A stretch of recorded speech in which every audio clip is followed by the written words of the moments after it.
Good afternoon, my fellow dreamers.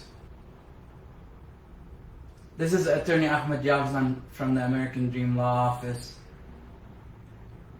with you for another episode of Ask Ahmad. Attorney Ahmad Yagzan here from the American Dream Law Office, the leader of the American Dream team, with you for another episode of Ask Ahmad, your immigration questions answered.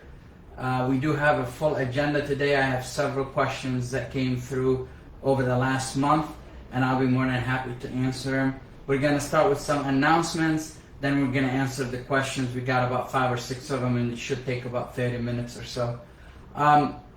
We are still looking for followers for YouTube, Facebook, and Instagram. The most important followers that we need is the one for YouTube, because as you might know, you need 100 followers to get the vanity name for the URL, and we're at about 20 or so. So we're posting a lot of videos on there to answer questions about immigration. We're posting a video every single week. So if you don't mind and you like immigration, please go ahead and like us. Just search for American Dream Law Office on YouTube, or search with my name, and you'll probably show the channel will show up for you to follow us. For Instagram, it's American Dream Law Office, and for Facebook, it's facebook.com/American Dream Law Office, and you can reach our page that way. Please ask your friends to follow us. Again, we have a lot of breaking news, and we post on those channels almost every day. So if you like immigration and like to follow up and keep up to date, please make sure that you actually follow us on those platforms. We are still looking for an intake specialist for our office. The link is on our Facebook page. There's an announcement of the job on there with the specifications and everything. So if you go to our Facebook page and look on the left-hand side, you will see jobs, and you can apply from there, or you can find us on Indeed and apply through Indeed. We also have a great announcement for this session. Those of you who love removal defense and want to know about removal proceedings and what goes on in removal proceedings and everything, we do have a new URL that is 100% removal proceedings. It's removaldefense.com. If you go there, you can chat with us, you can call us. There's also immigration deportation defense.com. You can follow us and let us know if you need anything, if any of your friends or your family members or you are in removal proceedings. I know how heart-wrenching it would be, gut-wrenching it would be. So if you could please visit that website. We need the hits for it to start trending on Google. Would appreciate you if you go there. I will post all of these links in the comments on the video once we're done. I also posted. A lot of you have actually asked me about the ICE scam with the fake universities and everything. One of those that just got shut down is University of Farmington, and that's been in the news for a while. We're representing a couple of the students who actually fell for that trick from ICE and registered with that university, and we're defending them right now in removal proceedings. So if you want to go to our blog site on AmericanDreamLawOffice.com/blog, and you can actually look at that video, and I also put it on our YouTube channel, so you can see it in both ways. It's really sad because immigration, ICE has been doing this for a couple of years now. The first university that they did actually establish was in New Jersey in 2016, and they caught a lot of students that way. This time, about 400 Indian students who were duped into signing up with this university would actually put in removal proceedings. The people who didn't leave, some of them have stayed here in the United States, and they're defending themselves in removal proceedings. So it's a really nice video. It's about 10 minutes long. It actually I also talk about the F1 status and how to avoid signing up with one of those universities that will lead you to leave the country. So it's very informative. Go ahead and watch it either on YouTube or on our blogs or on our page for blog on the URL again is americandreamlawoffice.com/blog. So the questions that we got today, most of them talk about, ask us about the closures at USCIS and what's going on with that. Guys, this pandemic has really wreaked havoc on the immigration system. We're not missing a beat. We're filing applications daily with USCIS. The problem is, what is the time frame for them to process all of these applications that we send? The issues that we're having is that we actually get the receipt in, but if you need to take some sort of fingerprints for them to check on your background, all of these ASC, we call them, the application support centers, are closed all over the country. Even if you had an appointment to take your fingerprints and your picture, they've canceled most of them because of the pandemic. So now if you apply today, for example, everybody before you who had a canceled appointment is going to be scheduled before you actually get in.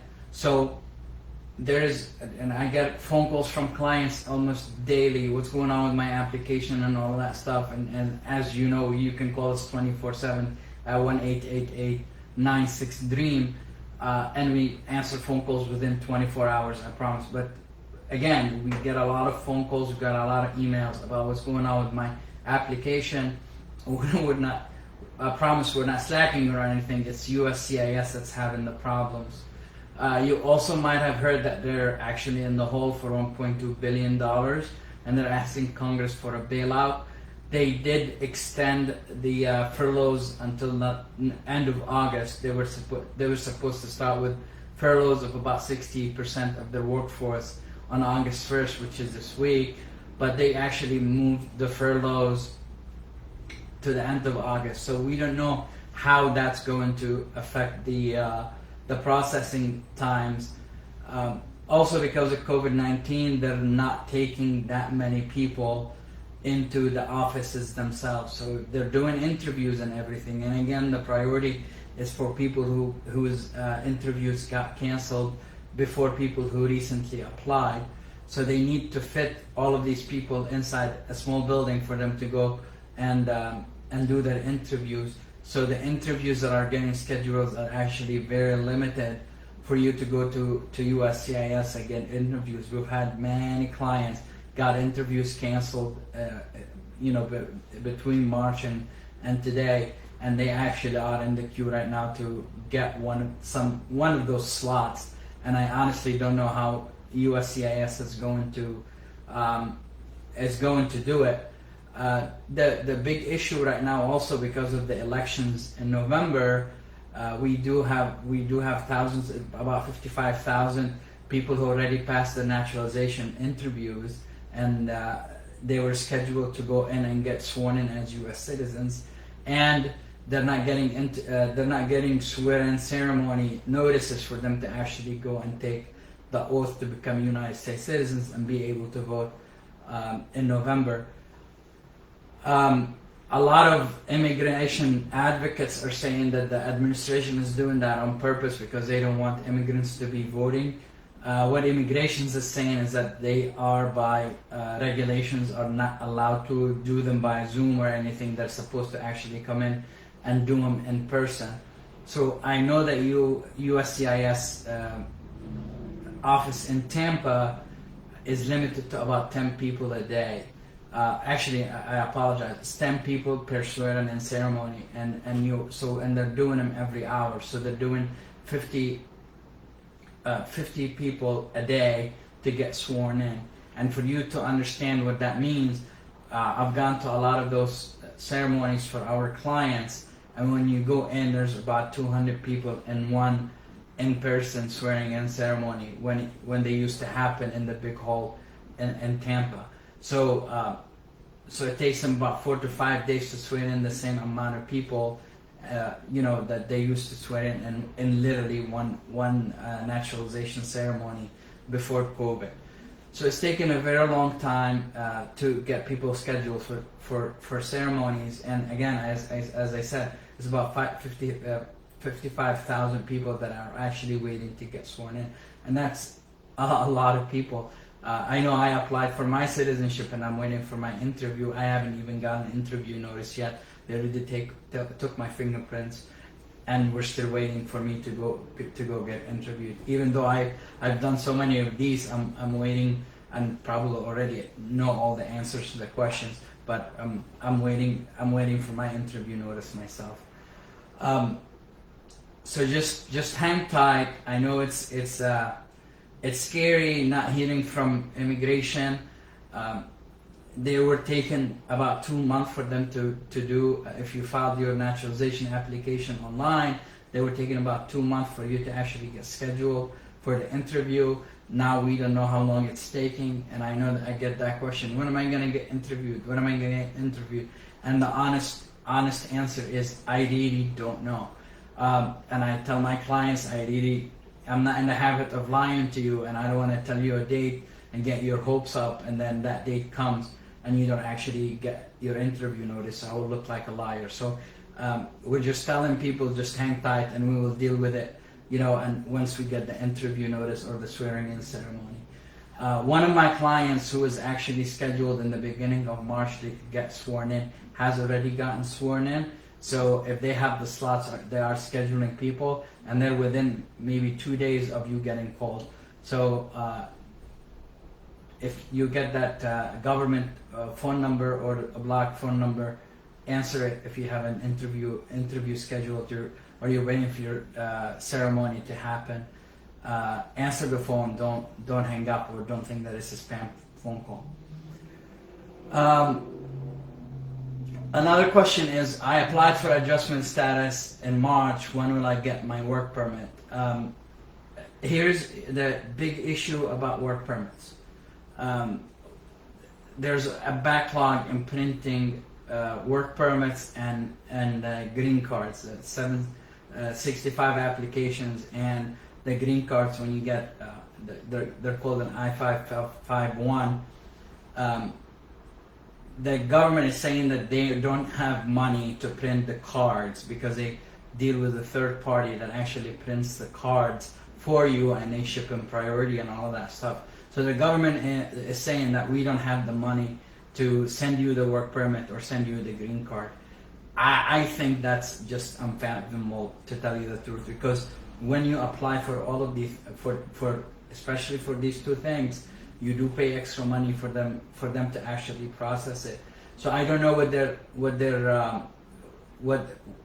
why they're saying they don't have the money for it when you paid for it. I know I have a family member who's ready to deploy overseas, and she's waiting for the green card, and it's not coming. And again, if you're one of our clients and you have an issue and you need a stamp on your passport or something like that for you to be able to travel, if your applications have been approved and you need a stamp on your passport for you to be able to travel and come back, even though I don't advise it, we will work with immigration to get you a stamp in Tampa.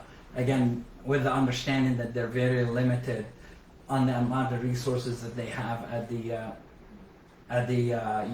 Tampa office right now, but we could actually call the 800 number and see if we can schedule you for you to actually come in and for us to go with you and get a stamp on your passport for you to be able to travel outside the United States and come back. Now, one of the biggest issues this year in immigration is the poverty level litigation that's going on. The government has gone all the way to the Supreme Court and asked the Supreme Court to put a stop on a lower court's decision requiring the government to not process I-944 forms. Now, I've been doing this for about 11 years now. I have never had to prove that the person getting the benefit, the green card, the future green card holder, has to prove that they're going to be self-sufficient. The ground of inadmissibility for public charge has been around on the books for 67 years right now, but it's always been the petitioner, who's the petitioner, the United States citizen, or the employer, or the green card holder who's petitioning for a spouse, is supposed to prove that they're actually, they make enough money for their spouse or the beneficiary not to become a public charge. I have never heard of the beneficiary having to prove that they're actually self-sufficient. And one of the crazy things about the form is that you actually have to run a credit report for a person who doesn't probably have a social security number already. So if you don't have a social security number, you're not going to be able to run a credit report for a person who's not even in the social security system. So that's one of the crazy things on the form that you have to do, and it's a 20-page form that you have to put every single thing that you own in the whole world for them to actually determine if you're self-sufficient or not. One of the other requirements is health insurance. You're required to have health insurance, and as you might know, you might not have health insurance if you're not a United States citizen or a permanent resident, because the exchange would not even allow you to go in and get insurance because you don't have a social security number and you don't have status. So how are you supposed to be on a health insurance exchange? And you don't even have any proof of social security number. You can't get a driver's license without a social security number, but you're supposed to put that on the self-sufficiency form. You're supposed to run a credit report, and you're supposed to have health insurance for you not to go apply for Medicaid or Medicare. Obviously, that's the administration. The administration is trying to stop people from getting green cards. So the litigation has been happening against DHS for a while now, and in February the Supreme Court said no, you can go ahead and start requiring that form, and that put every immigration practitioner started just losing sleep over it, because honestly we didn't even know the form. Now, like one day the form shows up on the USCIS website, and now you're supposed to actually submit it with every application that you submitted before. The confusion also became that if you didn't submit it before February 14th, some adjudication officers would send you a letter saying you need to submit it, even though it didn't fall under the new rules, or if you mailed it before February 14th, which is what the rule is, and then you actually submit the application before that date, and they don't get it until after the 14th, you get a rejection notice. Every single immigration practitioner that I know literally got one of those rejections for them for them saying that the 944 is not in the application. How am I supposed to apply rules that didn't apply to me when those rules went into effect, and now you're asking me to sit down and redo the application? The client is going to think that you made a mistake, and it really wasn't our mistakes. It was confusion on the government side. So yesterday, a judge in New York has ruled, has issued a nationwide injunction against DHS. I believe it's separate from the litigation that was going on before. DHS, for them not to require I-944 form for adjudication for adjustment of status application anymore because of the pandemic. So the thinking for the judge was, well, if everybody is not working and unemployment is at 15%, how are you requiring the beneficiary and the petitioner to have enough income to actually get a benefit for immigration? So he issued a nationwide injunction against requiring an I-944 form, and the injunction also says that you're not even supposed to ask for it, you're not supposed to hint that you want it, and you're not allowed to ask for it in applications, and you're not supposed to reject applications because they don't have the I-944 in them. I don't know what's going to happen with that. It is a nationwide injunction again. I don't know if they're going to abide by it. The administration is going to abide by it or not. And if the administration appeals it and the Second Circuit says no, you need to require the I-944 again, then that might actually have limited effect on your application For now, I think the safe option is to actually put them in those applications. But again, the injunction says you can't even look at that form if it's already been submitted, and it cannot affect eligibility if you require it in the middle of a pandemic. We will see if immigration is going to actually follow that or not. I honestly have a lot of doubt that they will. And here's my thinking about it. Administration yesterday put a memorandum in about DACA applications. As you might know, a couple of weeks ago, the Supreme Court issued a decision saying that the administration tried to take away DACA in an unlawful way, where the government did not follow the Administrative Procedure Act. The ruling from the Supreme Court didn't say that the administration cannot do it.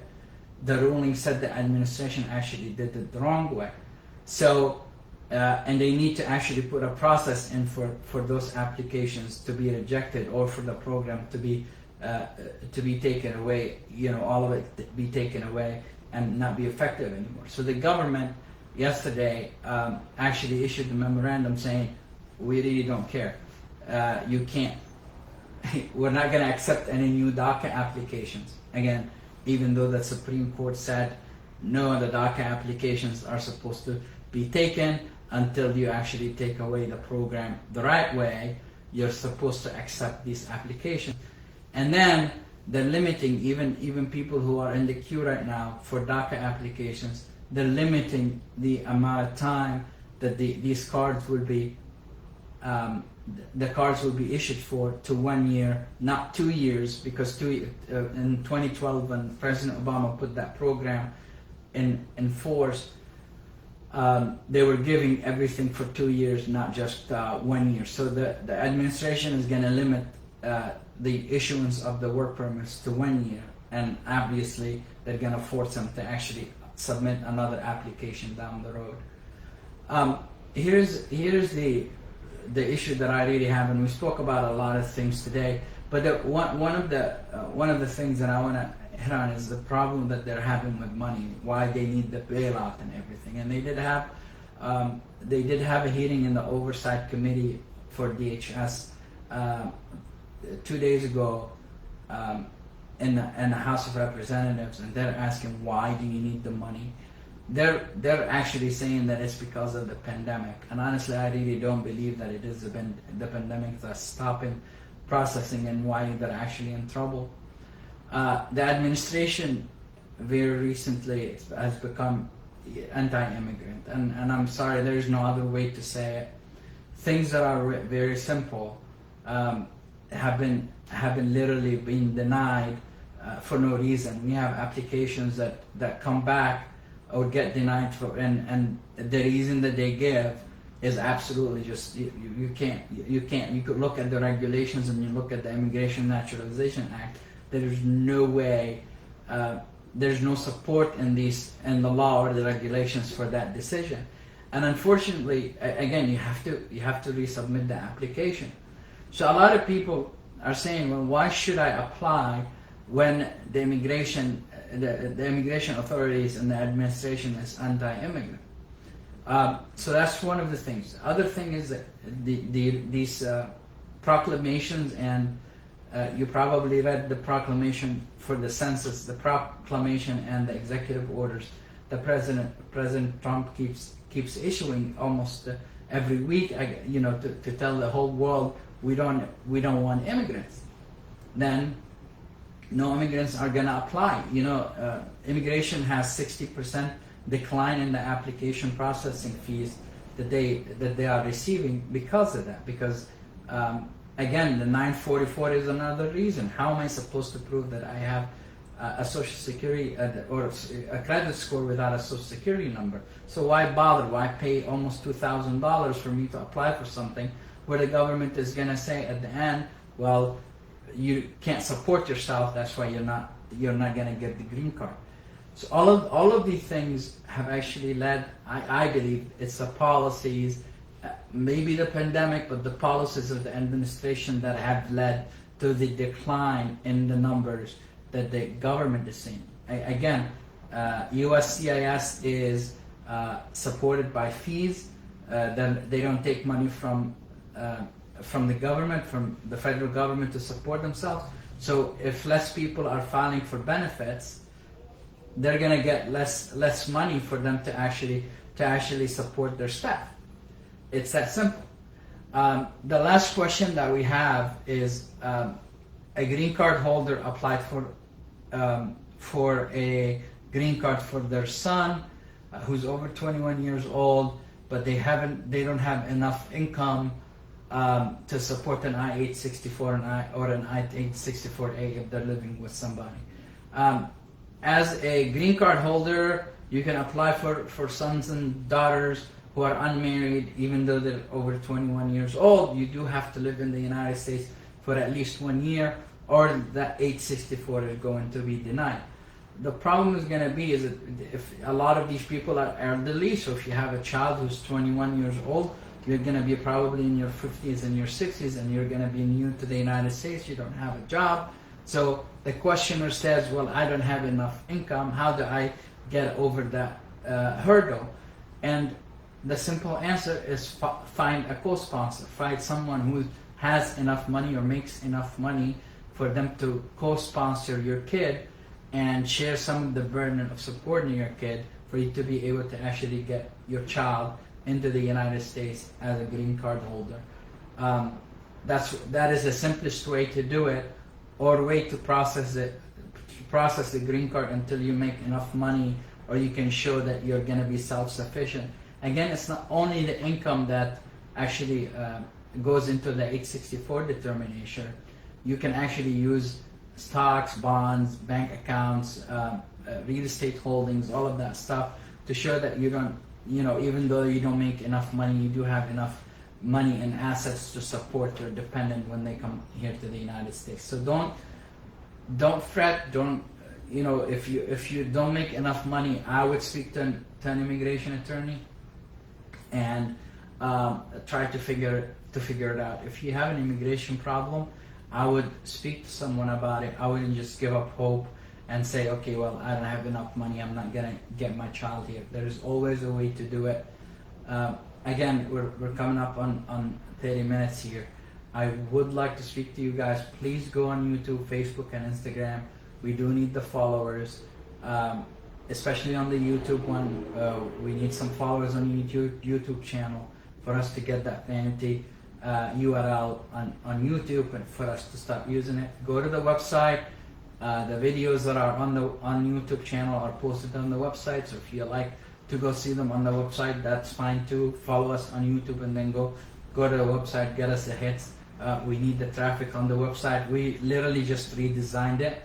So if you like to visit it, again, it's AmericanDreamLawOffice.com, and you can. There's blog posts almost every week on there for you to keep up to date on immigration.